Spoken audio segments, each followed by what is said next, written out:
All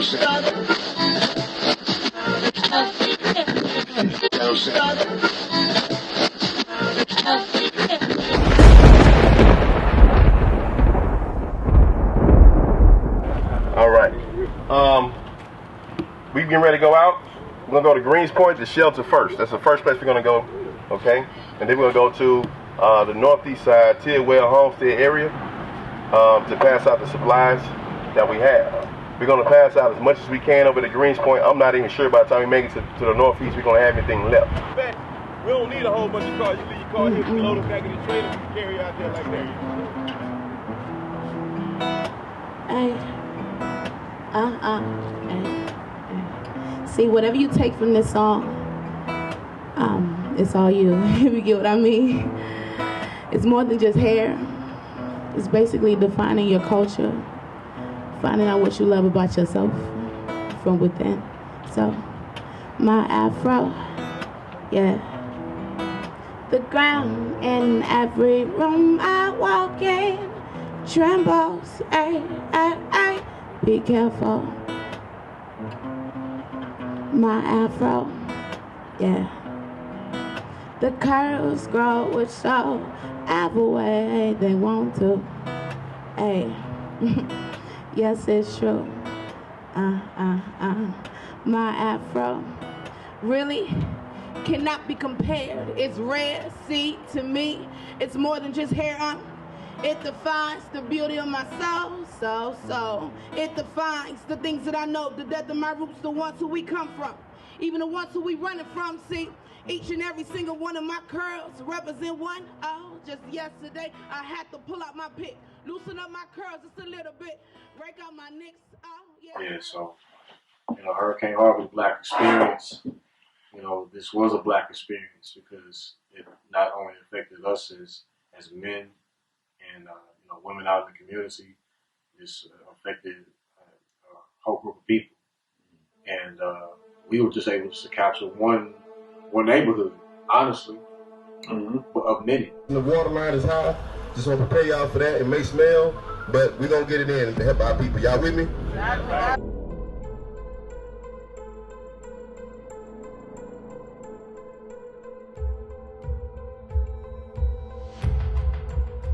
Houston officials now saying that the reservoir spillover for the first time in history could cause serious flooding in the subdivisions around that reservoir amid the heavy rainfall.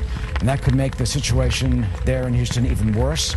More devastating news for the folks here. It has begun to spill over, as has the other reservoir and dam, the Barker. So the Addicks and Barker dams spilling over. And if you look over here to this subdivision just to my left, already homes filling up and beginning to flood. About 30 minutes ago, Eric, we saw a couple walking, clutching literally, I suppose, what they was their life's belongings, holding bags, just walking out of this.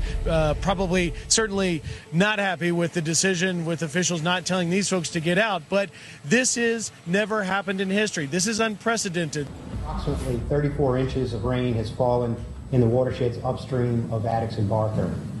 Well, it turns out unscrupulous people are taking advantage of a natural disaster, looting and price gouging in Texas. Some looters have been arrested, but police are way too busy rescuing those in danger to protect every store. More than 500 complaints have been filed with the Texas Attorney General against businesses taking advantage. Well, when I first noticed everything was out of place, I went to go check on my aunt because her and her twin grandchildren, her daughter, and everybody, their whole house was underwater off of Lockwood and Party.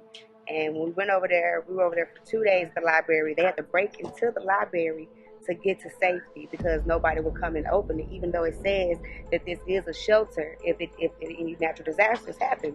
And so, we were there for 2 days. Red Cross didn't come. Nobody came. They didn't bring food. Even though the police were there, They still didn't bring anything. They didn't bring food. They didn't bring blankets.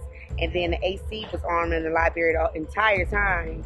So nobody you're basically going to get sick trying to get out of the flood waters. You're still wet and, going into the humidity. Going into the air. So we stayed out there, you know, and So people were having... People were basically breaking in the library because they had no other choice. They didn't have no choice. They wouldn't open the library for us. Okay. So, you know, you don't have no choice. And then, you know, they want to be mad at people for breaking into stores and things like that. But what are they going to do other than you're going to let your family starve? Right. You're not going to feed your family. When under the Red Cross, nobody brought any resources to you guys. Nobody brought anything. So you and then when they came to get us, they came in dump trucks.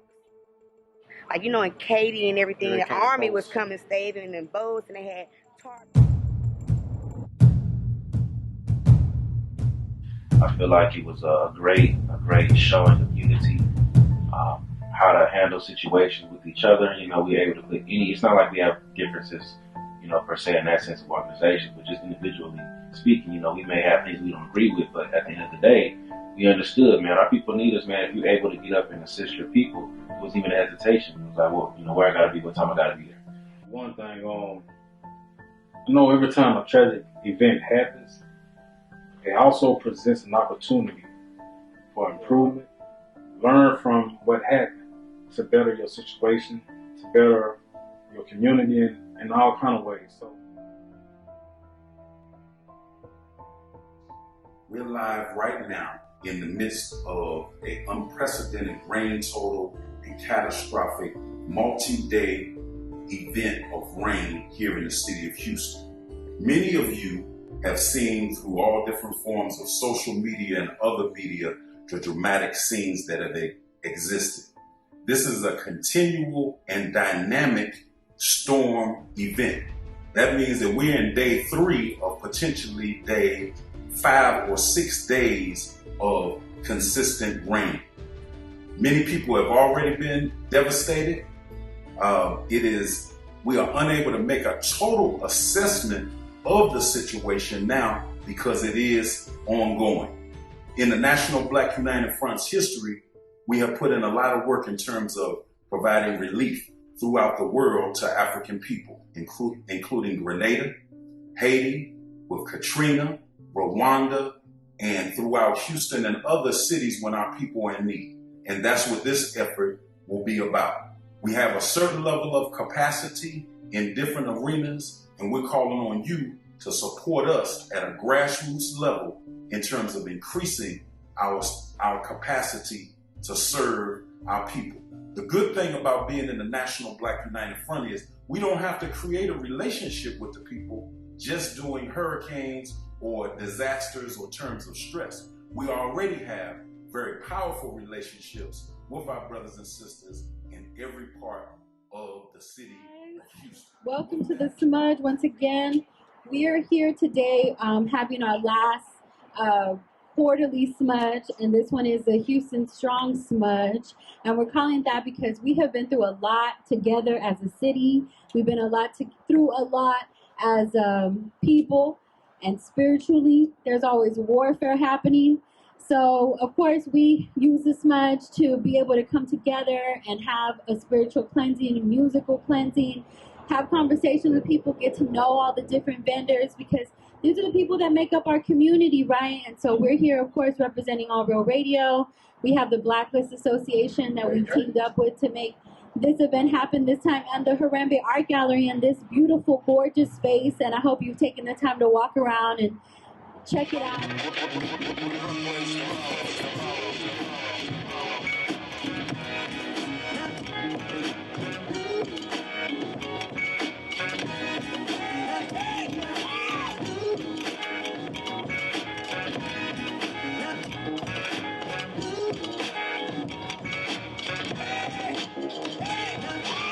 Phenom and enigma, like years and eons beyond what you comprehend through modern day radio and television. Service of eon like all television, in the limelight of prime time like Dion. Through the fog I shine like X-5 Phenom. Let's talk about, y'all got a documentary coming out, right? Yes, sir. Let's get into this documentary, man. What's going on the doc? Yeah, it's something that my brother Sonny, Third Eye Media, and I we kind of organically started this documentary in the midst of Harvey, and really it started when you put out the call. It was like peace, Black Power, everybody. It's Malik Muhammad, the National Black United Front. Dr. T. Dot, Melanated in Action. Norway Blackish Association. Midnight, the Blackish Truth. Sunday for Third Eye Media. Don't lose this community tribe. We're going to be out here tomorrow, right here, on this corner. Valley Flag and Tidwell. We're going to be servicing the community, making sure that our people are taken care of, giving them supplies, helping them clean their homes out because it was flooded out and nobody's brought resources out here. But you know what? We don't even care. We black people doing for black people. That's what we're going to do. We're going to take care of our home. It was like, okay, well, how can we best document this? Because it's a lot that that we don't get documented. Right. So it just started just such filming. And then we was like, you know what, we gotta piece this together. We gotta give the community a outlook of ourselves, right, and what needs to be done. Right.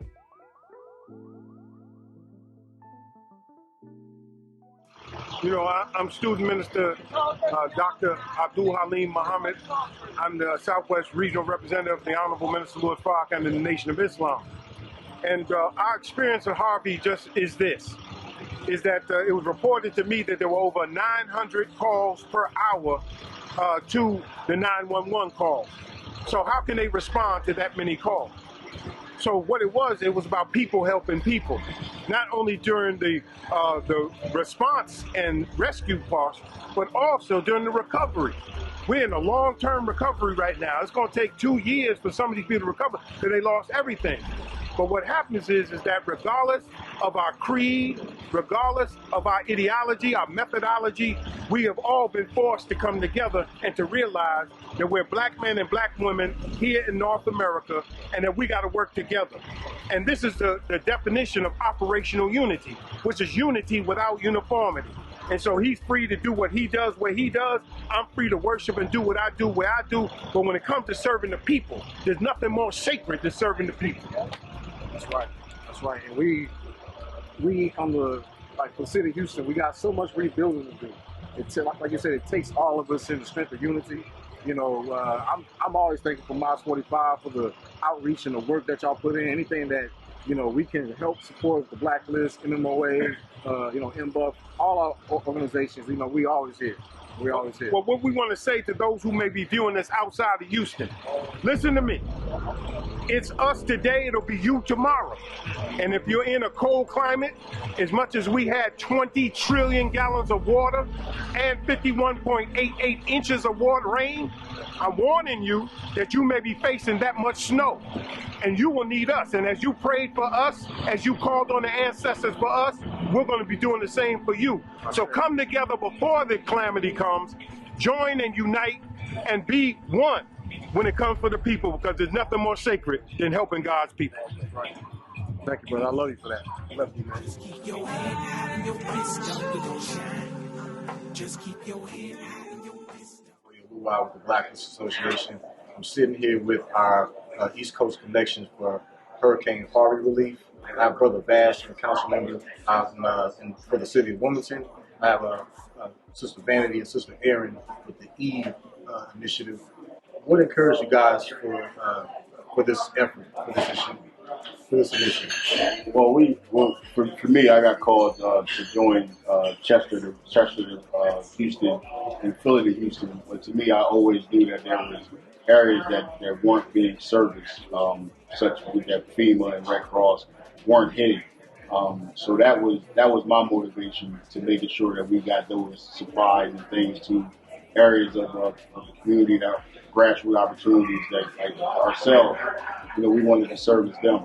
Well, I'm originally from here, and I had already told Erin, and I think she already knew inside, like deep down inside, that we were going to respond like to this disaster. And we're all about like community development, like on the grassroots level.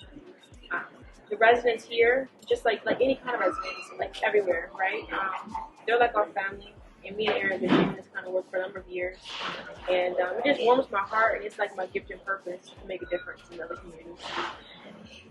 I think when the Hurricane Harvey hit, everybody kind of looked at us like, so when y'all leaving? Because they know that that's what we do.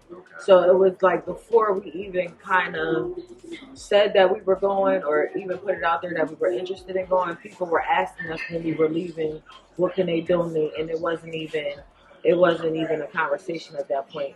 So I think that like our goal is to help people from all over, because like God forbid it happens in Delaware, we don't want people to come help us. So it's just kind of like one of those things where it's something that we've done in the past and it just comes natural, and being able to connect with people on different levels is natural for us. And it's just important to give back, because you never know when you're going to need some help. On behalf of the Blacklist Association, Third Eye Media, the National Black United Front, and our grassroots organizations, we want to take this opportunity to thank the City of Wilmington, the City of Philadelphia, and the City of Chester for your dedication to providing aid and relief during the recovery of Hurricane Harvey. In particular, we appreciate the initiatives by Wilmington to Houston and Philly's journey to Texas for your efforts to traveling to Houston and sending aid. It's because of you, several communities were able to receive basic and major necessities during the recovery process. Once again, we send our gratitude and extend our helping hands if and when the need arises. You all will forever have people you can call family here in Houston. Peace. I'm in comfort when I'm using an able body to help my people out. You know what I'm saying? If I feel like I'm able to do something, I ain't gonna make an excuse about it why I can't. My area, where I lived at was flooded. That's after they had released the Addicts and Barker's reservoir. So when I was able to get my car through some water, man, my whole motive was to just help my people, man. That's my comfort zone. We know from the jump we don't get the help that we need. You know it, you know what I'm saying? So it's like, the people that's going to help is going to be me, my brothers, my sisters, the ones that I'm communicating on a daily basis, monthly basis, whatever have you. So it's just inspiring, man, so I can get anything help. So I just no ego involved. I just am inspired to be able to help when I can. You know what I'm saying? An example, man, that, like Brother Muhammad said, man, this is us today here in Houston, it can be tomorrow somewhere north on the West Coast. Everybody has their natural disasters. But the unity that we show, man, like you mentioned before, the organizations came together and was like, hey, what we got to do to help? Nobody holds a better heart. We can't do nothing about the past, but we can make a better start. It's just been a while since the boy didn't see your face. I just called to say I love you and I hope that all was straight. How was your day? It ain't much to check up on your people. Just to reach out, make sure that they breathing. You ain't gotta hit them for a reason. Family just something I believe in, and I'm saying, man, it ain't much to check up on your people. Cause you never know how much they need you. I will say that I saw on the news where they said they were going to open up one of those gates or whatever. The levees? The levees. Yeah, okay. They reported saying that they were going to open it at a certain time. Well, they had already opened it before they reported that they were going to open it. And they had already opened it twice. So that didn't give nobody in the community time to pretty much get their belongings and stuff situated. The bio is right there. Okay. So we noticed the water coming up. And the water in the front was clear and the water towards the end was brown. So that's how we knew it was the bio. Right. More bad news for this besieged city. The spillover of the Addicts Dam, for which we are about a block away from, is now imminent. It's not a matter of if. It is going to happen. We just spoke moments ago. I spoke on the phone with Jeff Lindner of the Harris County Emergency Office of Emergency Management, and he told me that they are less than a half a foot away for that reservoir from spilling over and affecting dramatically the neighborhood immediately behind me. He said second-story homes will be at risk. That has never happened in history, that the dams, the reservoir, the Addicts and Barker Reservoir dams protect the city, downtown Houston, from the floods, and that is going to spill over today. When we were in the woman's house, helping her move stuff and helping her, gut the home, and just seeing how she lost everything. When we was watching the news on Thursday, they was telling us about the flood down in Dickinson that they was evacuating those people. And he was saying, stay home. If you don't have to go nowhere, stay home. Because as long as I've been living here, my home never did flooded like this. Even when we got Allison and Katrina, all of them, the roof blew off, but not no flood and stuff. So Friday, it rained in here. We had to live with the rain coming in. Saturday, it flooded, so the life truck got me and my husband out here. Good thing the neighborhood was up, because we may not be living what was up here when they rescued us out of this house. But was just so happy that somebody came out to help, because like you said, we reiterated this, quite a few times. Nobody came out there to help them people. You know what I'm saying? And I think they were just happy that they were seeing some young brothers and sisters out there just willing to get their hands dirty, just out of pure love, and a willingness to just want to help, So for me, like we just said, it was just feeding off of the synergy that was already present. You know what I'm saying? Like, my brother's working, my sister's working. What can I do to just help further the cause and do my purpose? So we went through all that water to the school over here on It's all right, come on. And then they had nothing for us but to on the floor. So like, in Katy and everything, the army was coming staving in boats, and they had tarps it was no tarps over the top of the dump trucks. It was nowhere to sit. It's basically nasty. People have open wounds on them and they have to come here. It's elderly people that are blind and disabled and can't really just function on their own. They have to sit on the back of these dump trucks. And then they dropped us off at Kashmir Transit Center, where it was still raining, it was still flooding in the area, and was telling us to wait for buses to come to take us to George R. Brown. Wow. So and we were up past Mesa back in Lakewood, and we heard the same exact similar stories about how people came to get y'all, but they left y'all. Yeah. At the transit center with no resources. In general, right? No resources. No resources. So, like we didn't see a Red Cross. No we Red didn't Cross. see FEMA. We didn't even see pretty much the police coming to help. No, nobody came to help. The police were just sitting there to watch over what we were doing. Right. As far as your experience goes, when it comes down to a flooding, about how was the water here? Well, it was up to my car right there. It was up to me right here. Because it's flooded out. It was up to right here on my car. Wow. Wow. That's about 5 feet. I want to say, Right.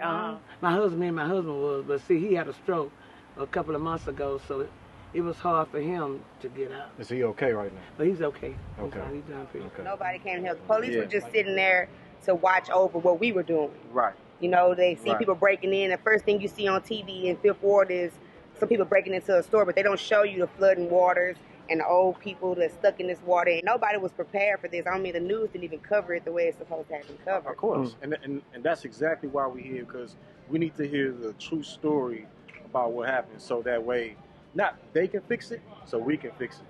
We have to just be all for self. We know ain't nobody coming to help us. Right. We know they're not going to send aid to us. They're not going to send food, not going to send diapers to your newborn, even to a sick elderly at that point, right? So this is purposeful to get an outlook of ourselves and try to fix within, we have to fix it ourselves. We have to be there for each other. I mean, it was our people that were in the flood feeding each other. Exactly. We had men, the men, they were talking about these men going to break into these stores. These men was going to break into these stores, they were feeding the entire library. They were feeding kids first, then they would feed the elderly and the sick, and then they would feed everyone else. And they were doing it on their own and, constantly putting their health at risk, because they're steady getting in this water. There's snakes in this water, it's all types of feces, chemicals in this water, but they're doing it just out of the love of our people and making sure that we're straight, because ain't nobody else gonna do it but us. So basically, like, we just hear the same narrative that, we are criminals, we're breaking into stores, but not understanding why we doing this. We didn't have nothing. When there's a whole community of people not getting resources that we need to feed our families. So, it's like the sister said, like, the men have to go in, get into these stores to feed their families. It's not looting. It's called survival at the end of the day. Yeah. Am I right? Right. So, that's what we want to hear, sister. That's exactly what we want to hear. Just the full experience. Oh, matter of fact, you want a box of pizza? Okay. Well, thank you. I would appreciate you sharing your story. Thank you. And your name? Summer. I would appreciate it too. No problem. Okay. Like, did you experience any assistance from any national assistance like FEMA or Red Cross? when they picked us up Monday morning here, they took us up here by the Exxon station. Then the helicopter picked us up there and took us to George R. Brown. Okay. Okay. How many days have you been back? Well, I just got back here Wednesday because the lights had come on and the water was gone. Okay. And so we got the carpet and stuff out so it wouldn't stink because it was stinking in there. Yeah. So we was trying to get everything out so they can dry it and put it on the street so it won't stink up the place because the place is really stinking. And the food and the refrigerators and freezer, it was messed up because the power was out. And they knocked over my freezer in my garage and refrigerator stuff. And everything was floating around, so we had to get it out. Now, because it had stopped raining and the water kept coming. Because it always, when it stopped raining, it always, flowed. Right. But then it stopped raining just about an hour or so, something like that. And then we happened to go in the back, and water was coming all in through the back. The back bedroom. So you didn't start getting flooded until after it stopped raining and then the levees opened up. That's when you started flooding. Right. So the rain didn't flood you out. The levees being open flooded you out. Because the rain came on, but it stopped raining. But I don't know whether they had a backup or what. And then it started flooding. And then it started. Like the umbrella, all that. See, the bricks are dirty. That's all the water was. All this was underwater. And this was a different color from the water that was in the front. Yeah, the rainwater was clear. That was here in the front. But the levee water was brown. Coming from the back. Yeah. And that's where you see all this brown, the dirt and and you can really see it on the trampoline. I see that. Yeah. Because on this table right here, all that. Right. And I just find it very interesting that when you said that, at a certain point, the levees were open before you even knew it. Well, it happened twice because the National Guard came. Nobody called them. Tidwell and Valley Flag Road. I wanted to show the people how the water was. The brick is still wet right here. You see how it was dry right here with the brick. Wet right here. That's causing me, man. You know what I'm saying? 6 feet of water, man. You know what I'm saying? This house is totally destroyed. You look around, you know what I'm saying? You'll see all these barbers out there. This is just one neighborhood, and none of these so-called activists, Cajun Rescue, they don't come through here. They went to the white neighborhoods, but none of the people came through the black neighborhoods and service and aid. So that's why we out here now, giving aid to our people. You know what I'm saying? I just wanted to just talk about the documentary. It's not a perfect project. It's not a pre-production documentary. It's not something that we were planning for. So a lot of the footage that we had to use, cell phone footage, it was kind of shaky. Our first video was from a cell phone. Right. So it was difficult to try to put it together as a documentary because there was so much, raw footage. Man. So I just wanted to just talk about that, because like I said, this wasn't planned. Right. And it was just, you got to pick up a camera just to go. Right. You know what I'm saying? So I just wanted to share that with the people. This is not a perfect project. It was never intended for that purpose. Right. This is only intended to get an outlook of ourselves. Right. At its rawest moment. Right. At the time where the cameras are really off. Right. And, when those cameras off, you see a lot of work.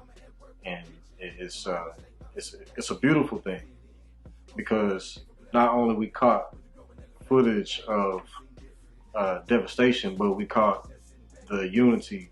We caught a lot of fun moments too. Like in the midst of the battle, sometimes you gotta laugh about it. Right.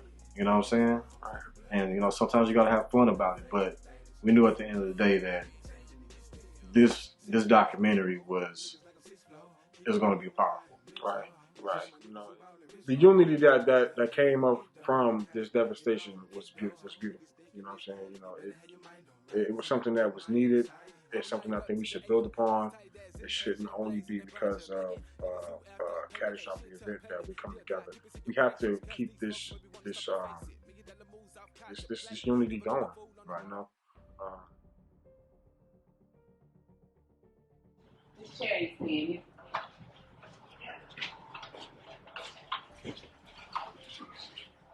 Man, can I ask what your name is? What's your name? Kim. Kim. Have you guys received any help from FEMA or Red Cross? Anybody Not else as yet. I as of checked yet? the status online, and what they did was told us that they're gonna have to come out and assess. Okay. But they did approve us for a hotel stay. They approved us for monies to replace food and items or whatever. Okay. But other than that, we You have, so no immediate help. Nobody. No immediate No help, police not come yet. by. We all we got. Wow. We wow. all we got. That's what we here for. Wow. You know? Wow. This what we have. We all we got. We gonna do what we gotta do. So you guys started flooding after they opened up the levees? It was flooding before, and it just came in worse. Okay. It flooded the whole area. Wow. Everything. Normally, this how our house sit up higher. We don't never flood, but we got it this time. Wow. Wow. You know, so. Have the police or anybody been through here? Any kind of rescue services been through here to check on you guys? Not that I know of. Okay. Wow. Not that I know of. Wow. And it's almost like you really don't expect them to. You know, at this point, you know, like you said, you experienced it in 01. Yeah. You know, there's been many, flooded areas, throughout Houston, especially black communities, that we are not getting the assistance that we need. Most definitely. Like you said, we all we got. We all we got. I mean, you know, regardless of what's been going on or regardless of what everybody's been saying, I mean, at times like this, we're going to pull together. Got to. No matter what. This is our community. This is our home. You know, so we got to pull together. We all we got. We all we got. You know, all the stuff that's been going on, everything that's been happening, that's behind us. You know, right now, today, and tomorrow, we got to move forward. We got to look at what we're going through right now. You know, if you look around, you're going to see nothing but us coming together and doing this on ourselves. You know, we doing this ourselves. It's our home. It's our community. My mom contacted the insurance company and everything, but they didn't talk to us. They came through the insurance. They told her because she have tropical storm damage. She have tropical storm insurance. But not. They denied. They denied because her insurance is on a tropical storm, not hurricane. Wow. And this was a hurricane, so they denied. Wow. Wow. Wow. What insurance company was that? You know water just came like that and just wiped her completely out. My mother has a terminal illness, and she was actually trapped, and it was hard to get the door open because of so much water. Try to pull the door open to get her out. And, How long did they actually take to get here, though? the next day. It took a whole day. So how was the water while y'all were waiting for the day? Waiting for the day. Y'all just standing in it, sleeping in it, sitting in it. Yeah. So it's kind of like the same story we've been hearing, is that like we're not getting no type of assistance that other areas are getting assistance in.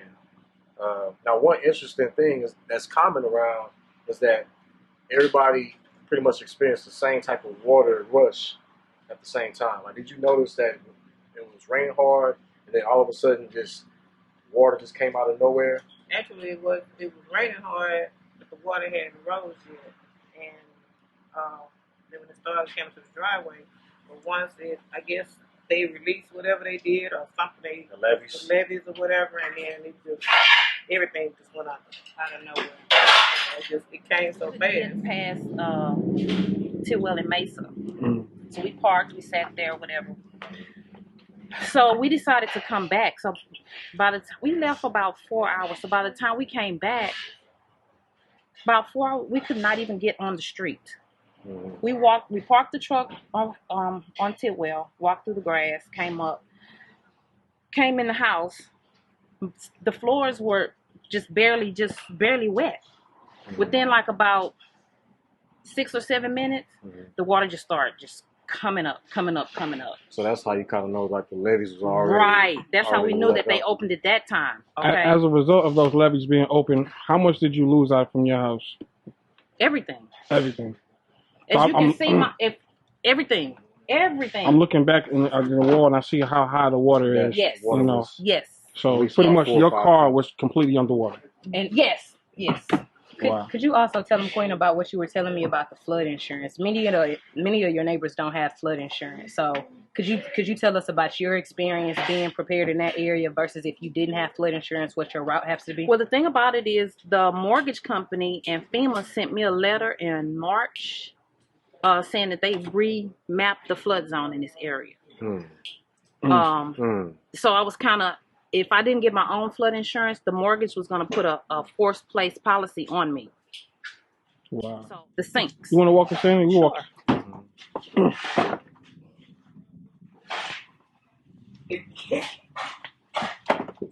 This was water line on the.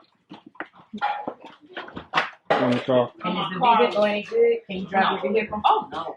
So the vehicle's no good. Right.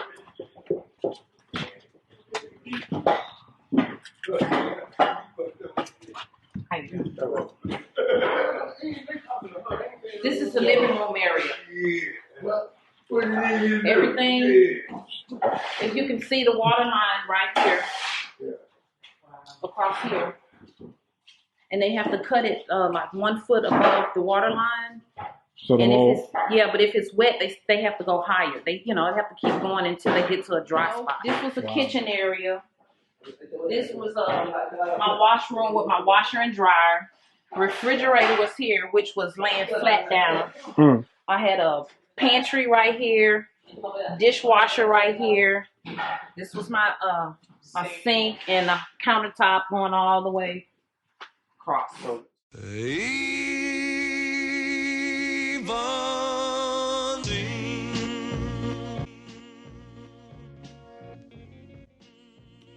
hold on, we can't bring that stuff inside? They're not gonna let us bring anything inside. Why? Because that's that Red Cross policy. The mall or the Red Cross? So anyway, I'm part of them, so you talking to him, talking to me, so it don't really matter. So that would be a good suggestion, because there are lots of people there. Yeah, I'm recording. Yeah, Yeah, I'm recording.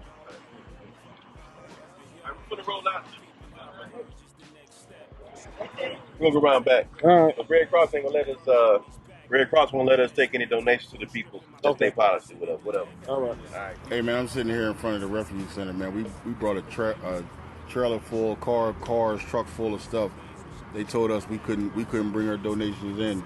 But here goes a red truck just pulled up, and they started unloading their donations. They haven't given us any answers on why we couldn't bring our donations in to the people that's inside the refuge center. They sent us all the way around the back, but this truck pulls up and they allow them to go ahead and take their donations in. Just trying to keep you guys abreast of what's going on. This stuff, CNN ain't covering this. This stuff's still going on. You know what I mean? They told us we couldn't bring the donations, and the people done told us how unfairly they've been treated in this in here. This was an abandoned part of the mall that they just opened up. They said it smelled like mildew and everything in here, mold and everything in here. And now we come with donations, and they tell us we couldn't bring the donations in, but let someone offload what they wanted to offload. Yo, where's this from?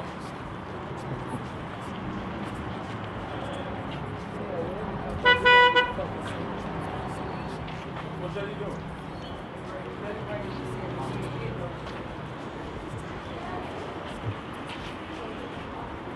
So y'all taking in donations or what? Yeah. Because they told us we taking no pictures of in here. I'm not taking pictures. Okay. They said y'all not taking donations, but y'all taking donations right here. We just pulled up. Is this donation? Are y'all taking donations or not? Just a minute. Gotta be.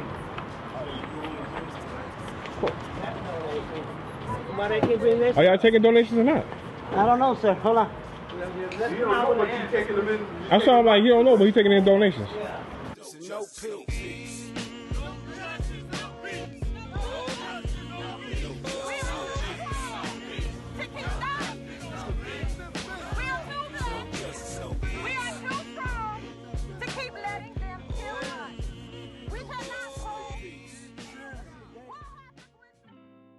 You ready?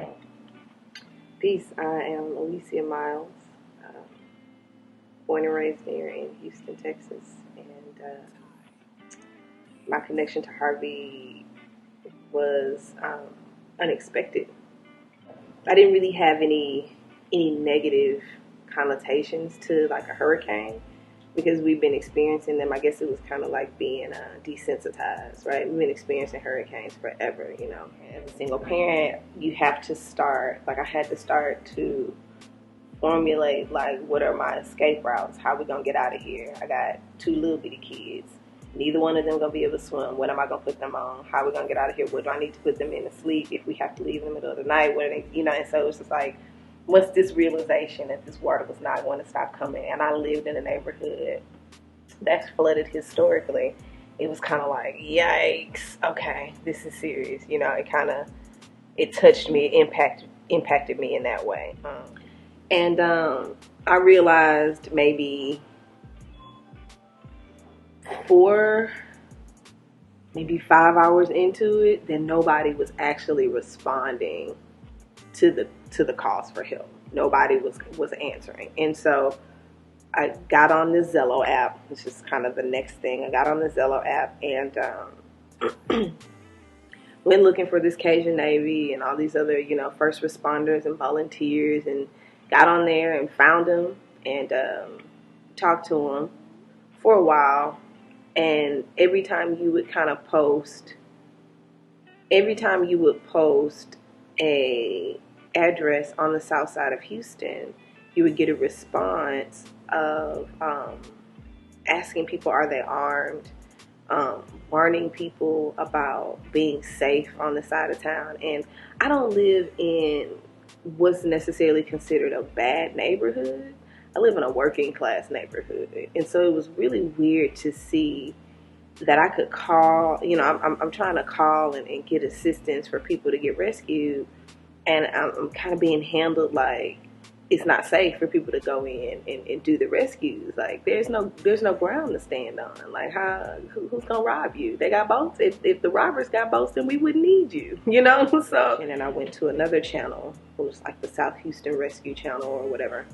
And when I got to that channel, it was completely empty. So I hopped on and, you know, I start sending out messages to, you know, my friends on Facebook, like the same people that were posting about needing help. And I put a call out and said, hey, if I can get, you know, our own people, if you got a boat and you're in Spring or you're in Cypress or wherever else helping them folks, then I want you to consider that the side of town you left is underwater and they need help too, you know. And so you left your own people to go rescue in the woodlands or to go rescue wherever. I need you to bring your boat back. And me and this team of like 1, 2, 3, 4, 5, team of like 5 sisters managed to coordinate, you know. And as the more we coordinated, the more organized we got, the more individuals kept signing on, the more people we had logging onto our channel, you know, waiting for instructions on where to go and what to do. The more we had the main dispatch from the Cajun Navy who would come over onto our channel and be like, hey, I got some more boats for y'all. You know, y'all are doing an amazing job. Here's some more boats. Here's some more boats. And so ultimately we ended up rescuing about 75 families from 288 in the Beltway South all the way across in that strip, across the Beltway over toward the Beltway and 45, and then down into what's that? Down 288, Alvin, and into like further south down 288. I can't think of. We ended up rescuing like 15 horses from off of this ranch down there somewhere. But yeah, and I was able to do all that from the house, right? To me, so it kind of spurred this thing inside me where it was very clear that, and I say this to people all the time, which is why it's crazy that this was the moment where it kind of clicked to me. But it was clear that, number one, that nobody was coming to help. Nobody was coming to rescue us. There was no charity that was going to happen. But also that everything we needed, everything that we needed to succeed, everything that we needed to get the job done, we already possessed, right? We already had within us, and to work together as a team to achieve those goals. And so for me, like, that was a game changer. And it moved itself into working, you know, right now where I'm still doing Harvey relief, but I'm also working as a, you know, for the long term. And for me, the long term is what's important. You know, it's important to prepare people for disaster because it's going to happen, but it's important to pay attention to being prepared before it comes to, you know. The solution though was to meet these kids and these families where their needs were, and I don't think that's something that we're doing right now. We're estimating what the needs are. We're projecting our own thoughts and ideas about what people need instead of talking to people and finding out what they need and meeting their needs first, and then going from there and expanding what they need and expanding their assistance into all the other things that we have to offer them. So I think, you know, the first solution definitely is to look into our past and look at what has worked and look at what our people need immediately, you know, be that.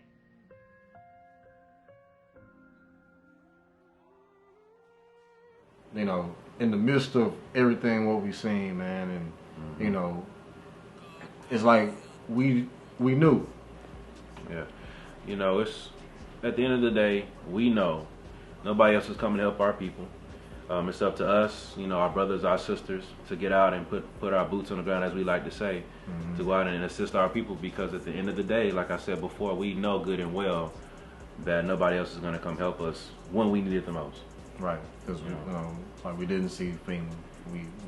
We had an encounter with Red Cross, but it was a very negative one. Absolutely. And you know, each time that we went into someone's house, you know, the helpless look on their face, and you know, you could see the pain of everything, and they were just glad just to see us come into their homes and help them take out furniture, and it was just a lot. That's right, man. And to be honest, I think that people seeing us show up, you know, that look like them, right? You know, young brothers and sisters. You know, I think that that's something that's going to be imprinted into their minds, you know, forever during, you know, something like this type of catastrophe. Because at the end of the day, you know, we know good and well nobody else is going to show up. You know, it's going to have to be us. It's going to have to be other brothers and sisters that's out doing work already. How did y'all feel, you know, as you get out in the community, going into people's homes and seeing the devastation and seeing, you know, their reaction? Like, what were some of the thoughts going through your mind at that time? I know for me, it was like, this could have been me, but at the same time, I was hurt for the person that lived there, because I know that their personal belongings, they were all gone. You know, cars, like the whole home. It's you know, bittersweet. You know, I can in many ways sympathize and also empathize, because I lost a car before in the flood, so I can feel some of the pain. You know, I haven't lost a home or like all of my property and belongings from my apartment, but losing a vehicle and just being misplaced for a little bit, so I do understand a little bit what they're going through. But you know, the sweet part, I guess, about it is that I'm in a position where I can help. Right. You know, where I'm able to you know, be an able-bodied man and put it to work, and don't feel like that I wasted my time or that I didn't utilize what I have to offer the right way. So it's a little bittersweet at the end of the day, but you know, these catastrophes happen, and we got to have response. You know, and that's what we're here for. Right. In time of need, we show up. We show up. Solutions, because we know we can't stop Mother Nature. We can't stop a natural disaster from happening, but we can be prepared. So I think that the solutions to be throughout the year, make sure you gather up and purchase and get supplies that we need during those times. That way when it occurs, you already got what you need. Whether that's non-perishable goods, whether that's getting you a raft, you know, waders to walk in water with, flashlights, batteries, all the essentials that are needed in the time of the disaster, especially then with floods. So we can't stop it from happening, but being able to counteract some of the I guess some things that we didn't have or that people were needing to have. So a place where we can store all things at, so when this happens, we can go somewhere and be able to give out supplies and resources to those who don't have it. Right. Well, and when it comes to looking for support in the city of Houston grassroots, there are plenty of organizations that do exist. And I would say that to reach out to someone that may know of an organization. Even sometimes it could be a church that knows about organizations. So it's like we're reachable. Houston has sprouted up out of nowhere. Right. And we're not that type of city that looks for recognition. Right. Because we've been doing this. Right.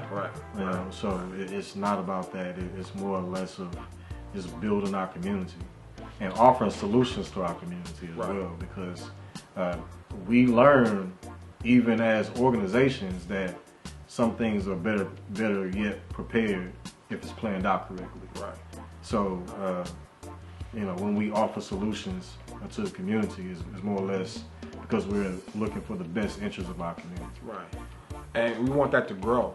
So we got this footage to show that it can be done. You know, the notion that black folks can't work together is a false notion. We want this to be a blueprint. This is not something that we're trying to get patted on the back for. No, that wasn't the intention. No. We want to show that black folks can work together and other cities can take whatever we're doing here and adopt it and become unified in their cities. Right. You know.